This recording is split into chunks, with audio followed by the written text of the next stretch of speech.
Welcome back to Africa 54. I'm Chamberlain Uso in Lagos. State governments, farmers and other agricultural stakeholders in Nigeria's northwest region are eyeing a higher market share of the global commodity market. At a meeting in Kano State, they highlighted the need for quality control.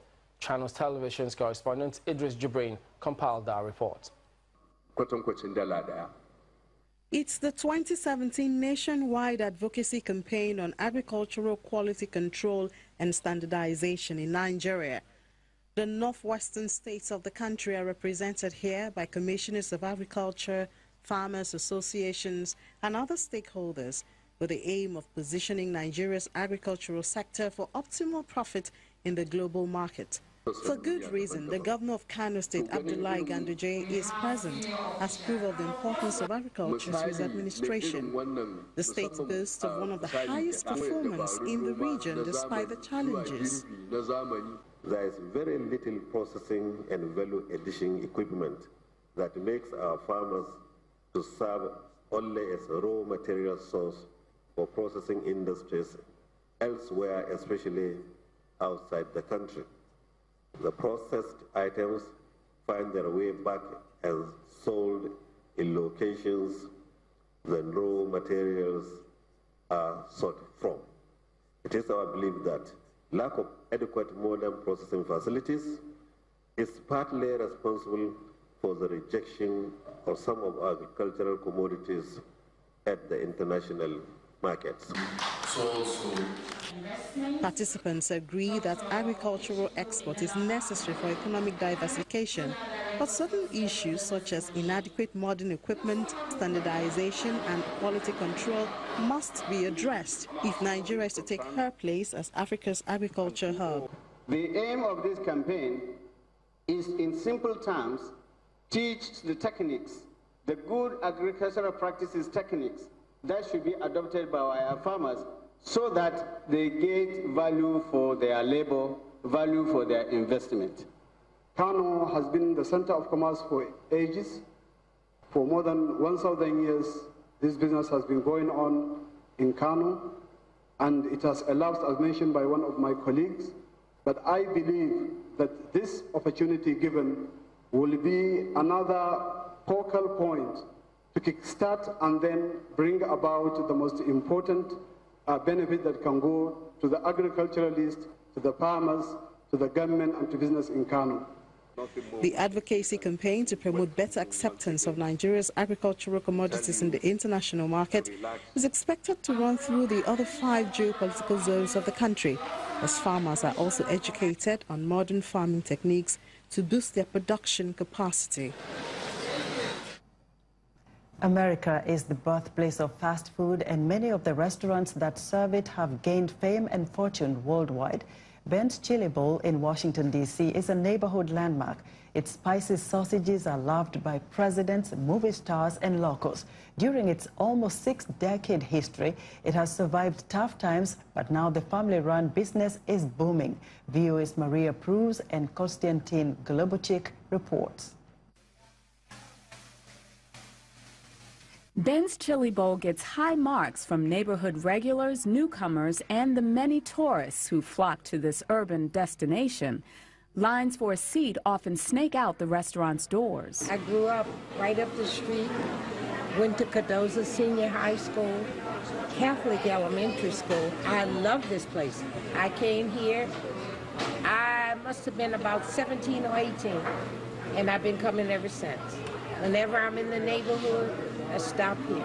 Oh, I love their chili dog, Coke, and I might get some coleslaw.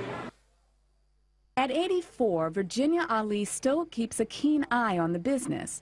She and her late husband, Ben, opened this place 59 years ago in an historically black neighborhood. When civil rights leader Dr. Martin Luther King Jr. was assassinated in 1968, riots plagued the area. And all that sorrow turned to anger. And so the young people just kind of got together and they started throwing bricks and rioting and breaking into buildings and that kind of thing. It was very, very difficult. We had 3 nights of curfew, 3 nights of curfew where young people would have to stay off the street. We were the only place that was allowed to remain open. And that unrest led to decades of economic hard times for the eatery. In the 1980s, the neighborhood was known for drug use and high crime rates. A few years later, heroin moves in. And then a little later on, crack cocaine moves in.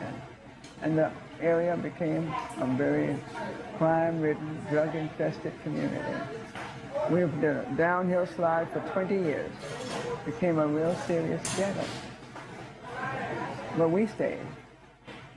We'd been here long enough to have built a relationship with the community. And so many of the local young people in particular thought this was their hangout spot. So we had a lot of people that came here every single evening, particularly young men that were working in the community, and would sit over there. And if anyone else came in and became a little unruly or became a little rude, they escorted them out. And they were what I called our extended family. And that loyalty paid off. A neighborhood revival in the 1990s rewarded Ben's Chili Bowl with fortune and fame.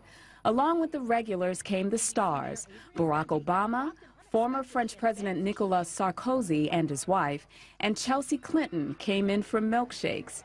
The customers kept changing, but Ben's Chili Bowl recipes stayed the same, and the restaurant remains a family business.